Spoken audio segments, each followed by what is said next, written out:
Hi, this is Dovid Orlofsky, and welcome to the Rabbi Orlofsky Show. And whether you're watching with our friends over Torah Anytime, or wherever you watch or listen to your podcasts, like I mentioned, that somebody told me that this nice girl, she's learning here in a seminary, she says, "Oh, I listen on Spotify."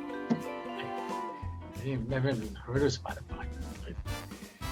I think that's like Instagram or something. I really don't know, but wherever you're listening, we are so happy to have you along for the experience. And little bits of business first. First of all, we have a sponsor this week, Anonymous.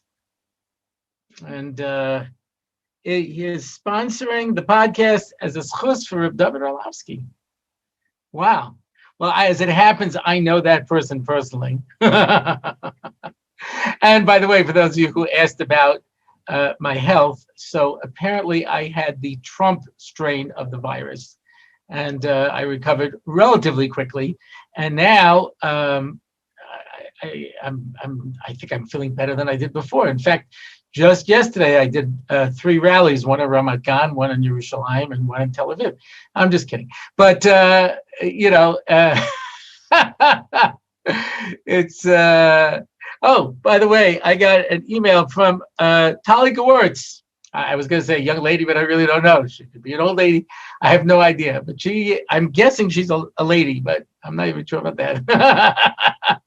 But she says she's been listening to a lot of shiurim on the internet, and she enjoys listening to mine because since I laugh at my own jokes, she knows when it's funny. Not everybody knows. You see? So you watch another rabbi and they give a joke and it's like, you have the crickets in the background.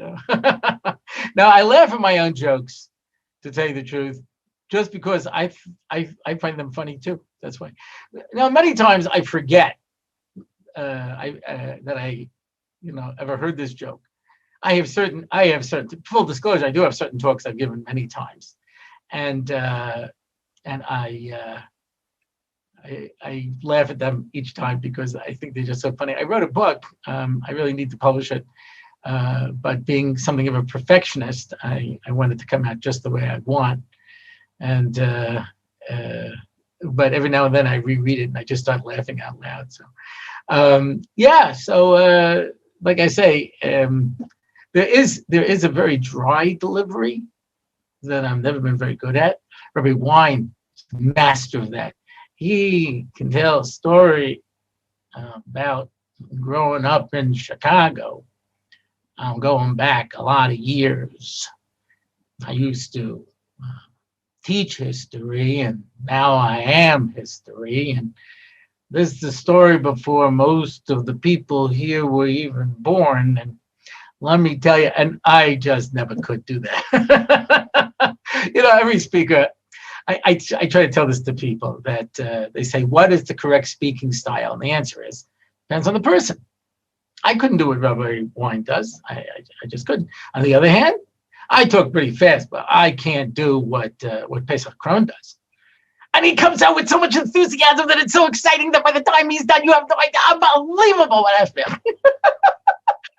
And I listen, I'm in the audience and he just lifts you up and he carries you away, And me, I have sort of more of a style that I'm just talking to you. I'm surrounded by a group of friends who I can't see. Yeah, that fits in with the whole coronavirus theme anyway. But that's how I do. When I used to speak, and sometimes I would speak to an audience of 1,000 people, I would pick out a few people. I once was speaking at an event. I feel like I told this story recently. I'm not sure. But I was sitting in the back of the room, and there was this one guy. Through every speaker, they were just sitting on their computer. I'm sure he had work to do, whatever it is. And I was watching him, and he would every now and then look up, and then go back to his computer, So when I got up to speak, I said, he's my audience. And of course, I spoke to everybody. Yeah. But I kept watching him, and he didn't go to his computer once. Okay. But that's what it is. You can speak to 1,000 people, or you can speak to one person 1,000 times. That's what I really try to do. Yeah. Steve Martin, who was a comedian back in the 70s. The end of the show once he goes, I would like to thank each and every one of you for coming. Thank you, thank you, thank you, thank you, thank you, thank you, thank you, thank you, thank you, thank you, thank you, thank you, thank you, thank you, thank you, thank you, thank you, thank you, thank you. And you think like after a while, like, okay, we got the joke. He just kept going. So I want to thank each and every one of you for coming. Thank you, thank you, thank you, and for watching. So so I do have my own jokes. Also, Dovid Zlotnick asked if I'd give him a shout out. So yeah, there wasn't really anything else in the email. It just says, could you give me a shout out? So anyway, so that's the story. I'm starting a series.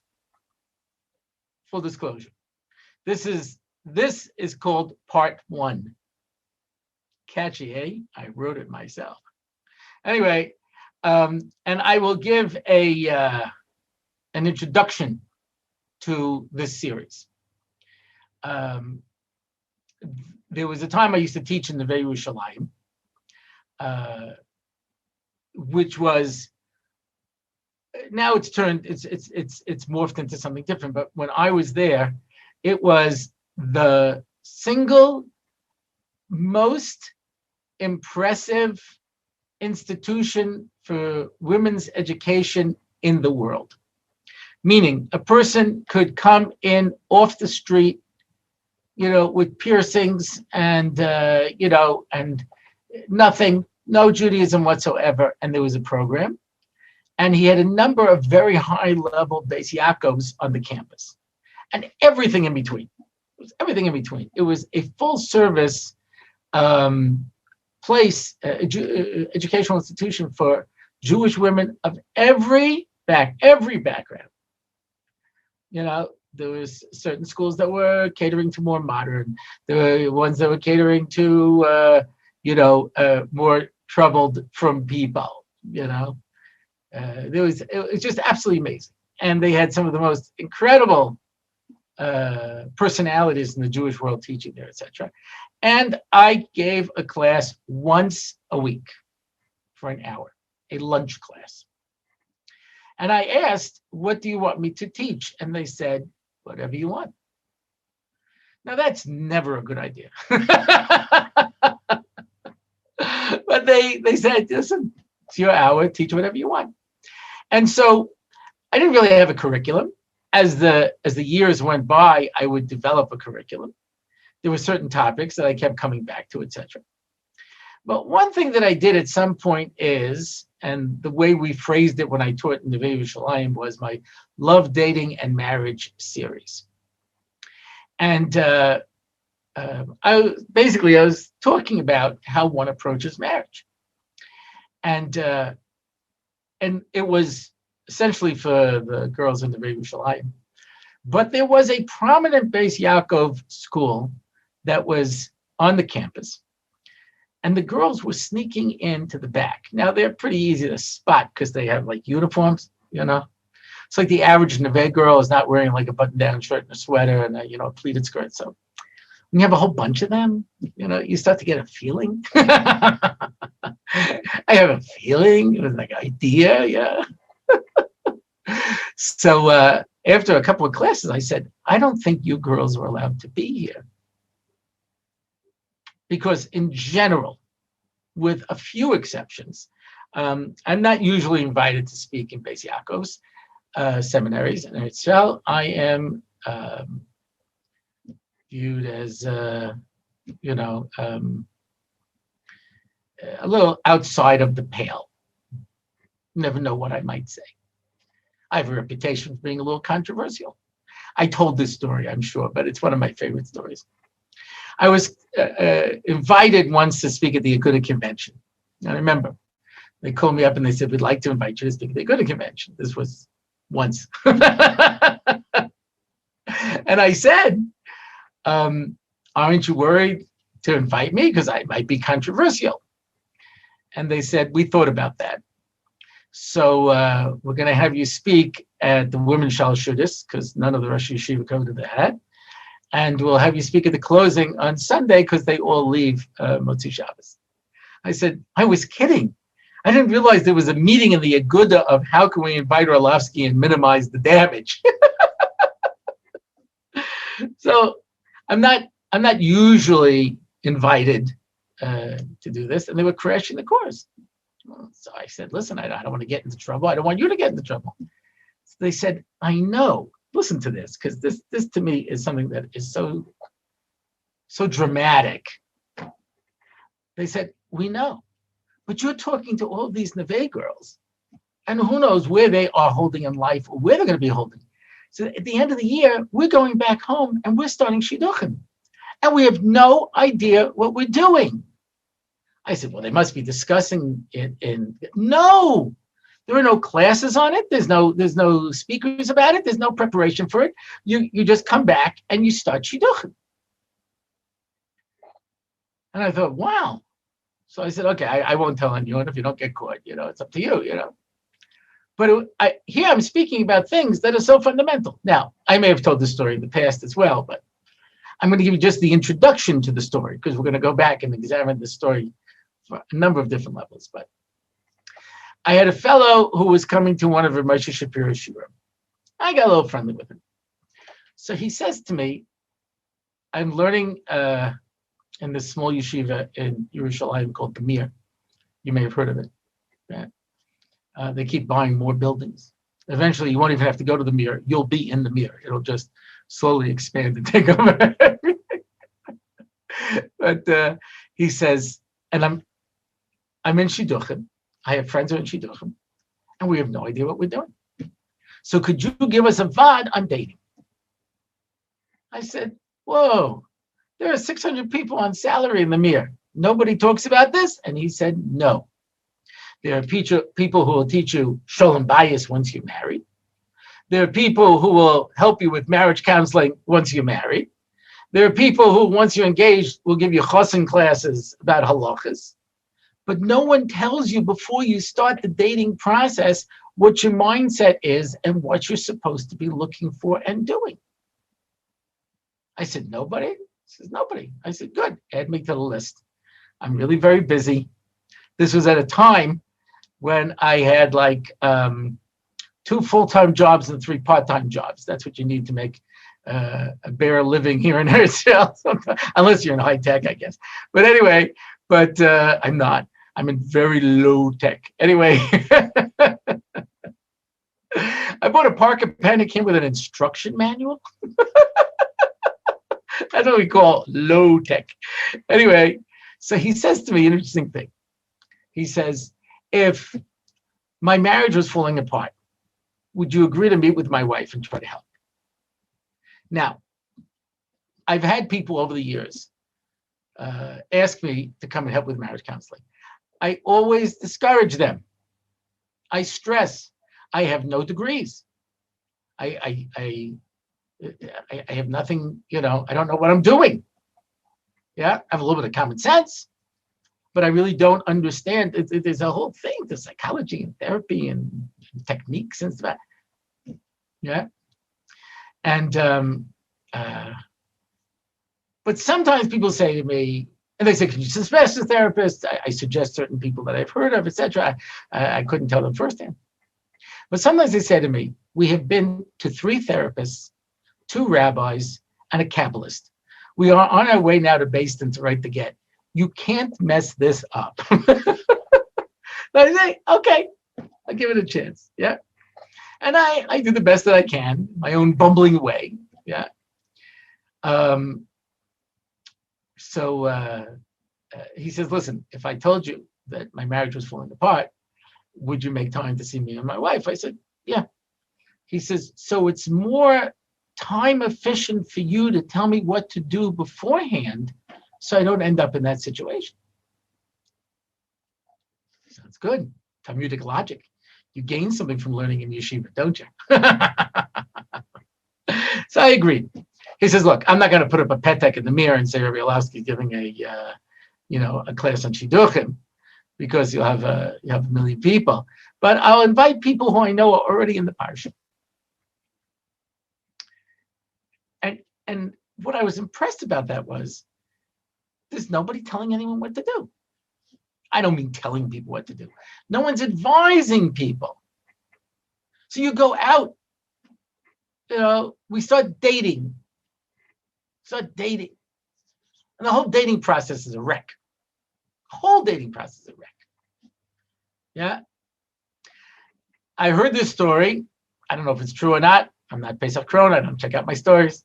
But I heard this story that there was a Rebbe, Chassidish Rebbe, and he said to Rav Matisyahu Solomon, who's the Mashgiach of Lakewood, he says, I hear that the Mashgiach doesn't travel on Route 9 when he's leaving Lakewood to go to New York. I says, it's true. Favos. He says, well, there are some places there that are inappropriate and I would rather not drive by it. So he says, the Mashgiach has such a sensitivity to these matters. And he says, I try, yeah. He says, and yet you let your single boys go out on dates with girls unsupervised? Now, okay, there is a concept called a sit-in date. We know what that is. You're at somebody's house, everybody's hiding in the kitchen, listening in, the two of you are sitting there, trying to make conversation, you know what I mean? Awkward. And Rav Matisyahu Solomon said, you're right. The dating system that we have today is wrong. It's wrong. Ad kedei kach, that the Jewish Observer, Shalom, had a issue dedicated to Shidduchim, and a bacher wrote in and said, why is it that I, as a bacher, if I went to certain places, I would be thrown out of yeshiva? And now that I'm looking for someone to marry, I'm encouraged to go to those places. I assume he meant the lounge or whatever it is. Now I'm encouraged to go to those places. That's how we built. We'll talk about all of this. I got so much to talk about. When I stumble onto a topic, anyway, I used to give this course for years. And then there was a Beis Yaakov that hired me to come in once a week and speak. And I said, what's my lesson plan? So he says, whatever you want. That's always a mistake, but certainly when you drop it into a Beis. Anyway, so I taught more or less the things that I taught in Neve. And I just, did the best I could to Beis Yaakovize it. Yeah. Interestingly enough, I used to give a Chumash shir, a Parsha shir, in Or Sameach, in the intro program. So I had people who were real beginners, and I had a very interesting group. Now, bear in mind, this was Sunday through Thursday for an hour. I gave 5 hours of shiurim on Parsha. Now, that may sound somewhat daunting, but there were times I never got out of the first pasuk. There were times I didn't get out of the first word. And there was one year that I gave all 5 shiurim on the Vav of Ve'elu HaMishpatim. So I got a lot to say. And I always say the way you can separate the men from the boys when it comes to teaching Parsha is when you come to yaakov Pekude, especially when they're separate. You can give 5 1-hour shiurim on yaakov or Pekude, then you know that you've done your homework. And, some of my favorite stuff is there. Anyway, but so it was a very mixed bag because I had the introductory program of Or Sameach and a bunch of Bachrim who came in from the Mir and the Brisk yeshivas. And I asked one of them once, I said, what are you guys doing here? This is an intro program because you're just translating the terms and saying things like Jacob and Isaac, but the ideas you're saying are all Chidushim. One of the times that I was beaten up on the internet, and it's when this happens, if you want to really work on your midos, read all the comments. Some of them are vicious. I had people who had eaten meals at my house who were attacking me. I had people who were friends of the family. It was like vicious stuff. But this one guy says, I went to his chumash here in North America, and all he did was say over things from the art scroll. I doubt that. I really, really do. I don't want to malign the art scroll to imagine that they ever said my stuff. They're a very quality organization. But be that as it may, so the same ideas that I said over in the Vey are translatable. Yeah. And for years, I used to teach there. Now, like I say, I'm a straight talker. I am. I've never mastered the art of talking around subjects. There's a mastery to this, to be able to say what you want to say without saying it, leaving it to the person's imagination to wonder if that's what you meant or not. I go by a different standard. I actually heard this story from my good friend Rabbi R Orlofsky, who's been on the show. We have to have him on again when we, either finish with this coronavirus or I figure out how to bring somebody in on the Zoom. but be that as it may, so I don't know. I'm lucky I put myself on, But be that as it may, he told me this once. He says the congregation says to the rabbi, "It's really cold. Maybe the non-Jewish custodian could turn on the heat." He says, "Sure. Jim, turn on the heat."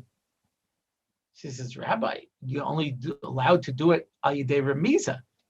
You can only hint to a non-Jew to do a malacha. You can't tell him." And the rabbi said, "For him, that's a hint." They have a delightful expression here in Hebrew. There's a number of Hebrew expressions, but when you want to say, "I spelled it out in black and white," well, we might say it in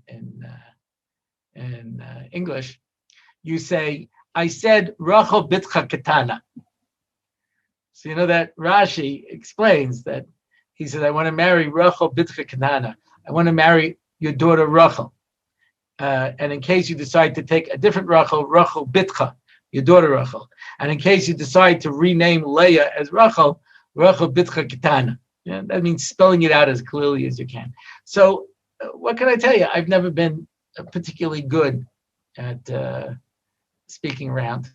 I've gotten a number of emails from some of my past podcasts where people felt certain things I said or the way I said it were not sensitive, and I will easily say guilty as charged. It's true. It's true. I have a particular way of saying and speaking, and you can like it or dislike it. Big Talmid Chacham once said to me, I like what you're saying. You have this edge. What? Anyway, so yeah, there is a certain sensitivity that I'm sure would exist. Anyway, so when I was giving this in this particular Beis Yaakov, so not every year, but often one particular girl would be offended by something I said. Offended, etc.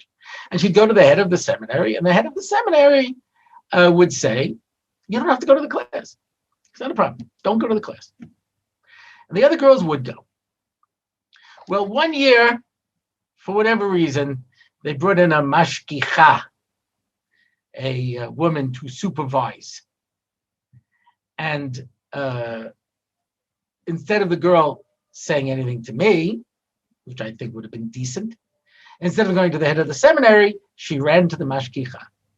And the mashkicha did not see fit to ask me what I said, why I said it, how I felt.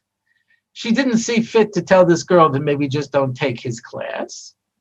She sent me a very brisk message through somebody else: "Stop talking about this topic." And I did. So the next week I did something on Parsha. A week after that I did something on Chagim, whatever it was. And one of the girls raised her hand and said, "What happened to the Shidduchim that you were giving.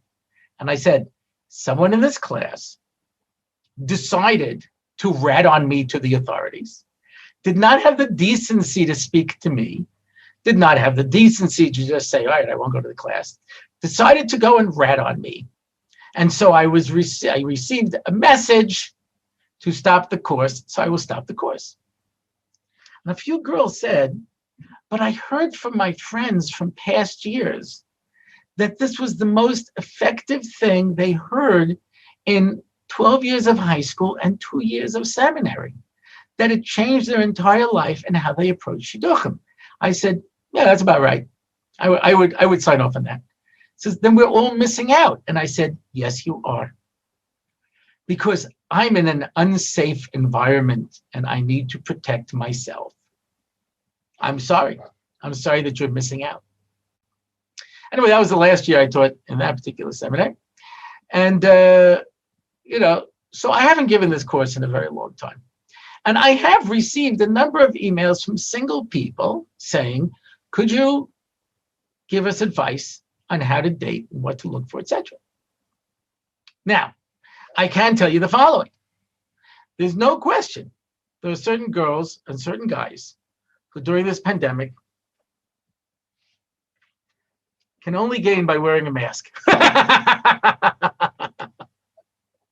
I'm just kidding. Beauty is in the eye of the beholder. Yeah. But obviously, this is such an important thing. I don't know why this is not a top priority. And I may have told this story at one point. But there is a rabbi who's also a social scientist. And people were asking him about the deterioration of the Jewish community, alcoholism and abuse, and all the terrible things that are taking place. Just read the Mishpacha; they'll have crisis of the week, yeah, and all the terrible things that are happening. I remember there was a time in Eretz Yisrael when there were 3 English publications essentially. There was the Hamodia, there was the Yateid, and there was the Mishpacha. And the Yateid had a whole series of articles on large families. And it was basically practical, helpful hints, how to manage this, how to manage that, etc. And I said to my wife, I said, if that was put out by the Hamodia, it would be the joy of the large family. And if it was put out by Mishpacha, it would be the dark side of large families. Mrs. Schwartz, note, not her real name, has 8 children. On the outside, everything looks nice, but is it really? We went to, so-and-so, the social worker, and she says, I've seen this so many times, I love this phrase. Although there's no data available, anecdotal evidence would seem to suggest, you know what you just said? I don't know. So just say, I don't know. Man, the cover story, saying, marriages during the lockdown, is there a crisis? I didn't read the article, but someone told me, so they basically said, nope. It took them 8 pages to say it with pictures. I don't know. So he says, all these crises. So he says they've all been from community family. They're always there. Kids going off the derech, all these problems have always been there. There's only one problem that's new. And that's young couples who get divorced in the first 2 years. That's a magefa. That's never happened before. And I would say, if there's a magefa that I can make everybody social distance and wear masks, then if there's a magefa of divorce from young couples, then yeah, there should be some preparation before you go into marriage. So I'm going to be giving over the series that I used to teach. Now, there are some people who might say, I'm not in Shidduchim. There might be people who say, I don't have children who are in Shidduchim. There might be people who think this doesn't apply to me. So first of all, the principles that we're going to discuss are things that apply to marriage in general. And really, a lot of them is about decision making for many things in life. So this is the rubric that I'm presenting it within, but it's not limited to that. And the second thing is, let's face it, it doesn't matter what I talk about. It is so interesting. Yeah.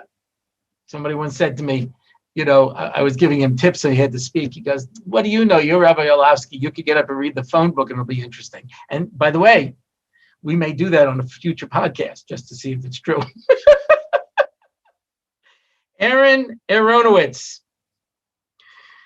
Aaron Bob Aronowitz. We'll see. I don't know. That might be an exaggeration. Yeah.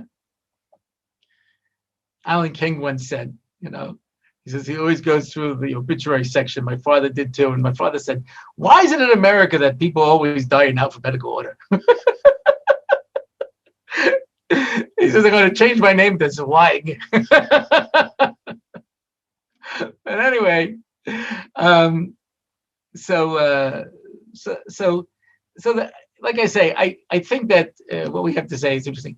I remember I've been a scholar in residence a number of times. But one time I was Mr.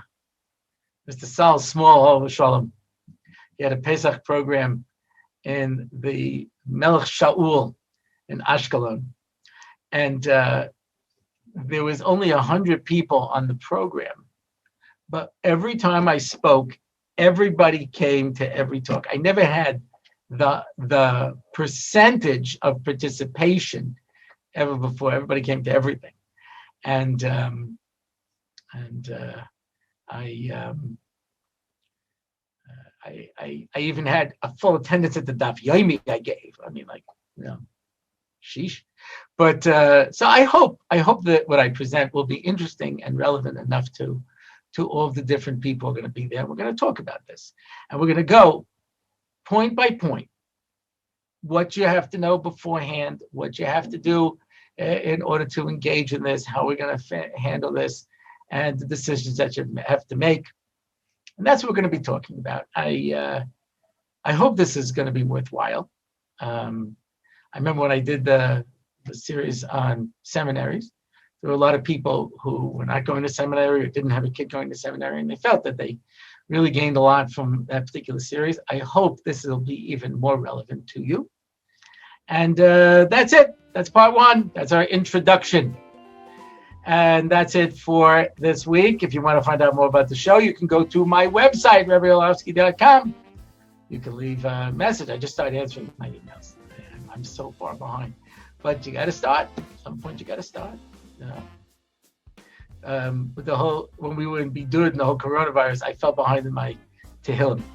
And Baruch Hashem, I made up 2 weeks of Tehillim in about 4 days. So, I'll get to I'll get the emails. But you can leave an email. You can make a comment. You can sponsor an episode. Doesn't have to be chus for me, but I certainly appreciate it. Kadosh Baruch Hu knows I need all the chiyas I can get. And that's the idea. Yeah. Since I come from Long Island, that word has an R at the end. That's the idea.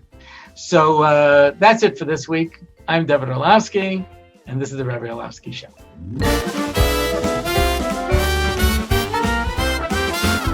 It's the Rabbi Orlofsky Show. Torah and Simcha, ready to go. It's the Rabbi Orlofsky Show. Knowledge and wisdom will help you grow. Lots of fun in every episode, and we don't have to rhyme. No, we don't. It's the Rabbi Orlofsky Show on RabbiOrlofsky.com. Torah anytime, YouTube and more. It's the Rabbi Orlofsky Show. Torah and Simcha, ready to go. It's the Rabbi Orlofsky Show. Till next time, till we meet again. It's the Rabbi Orlofsky Show. It's the Rabbi Orlofsky Show. It's the Rabbi Orlofsky Show.